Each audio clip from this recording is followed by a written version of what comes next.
11 Pro, 11 Pro Max, 12 Pro Max batteries. Instructions for using the data recovery plug-in cable.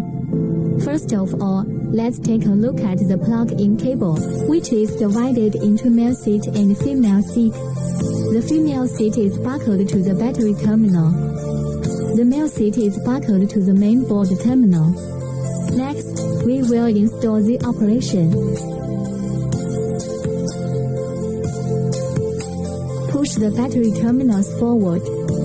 Line in a straight line.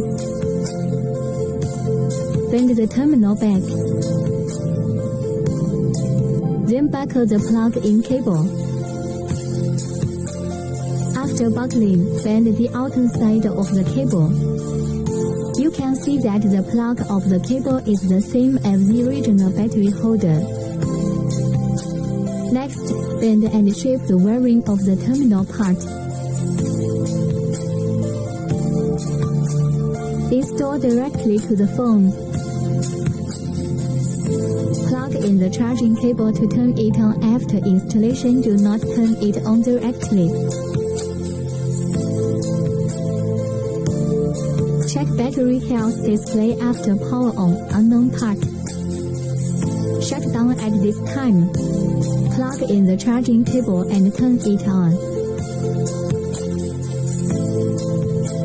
View battery health display 100%. At the same time, no pop-up window prompt, unknown parts. Individual machines need to be restarted 2 to 3 times to refresh the data. Most of them only need it once. The operation method of 11 Pro, 11 Pro Max, and 12 Pro Max models is the same.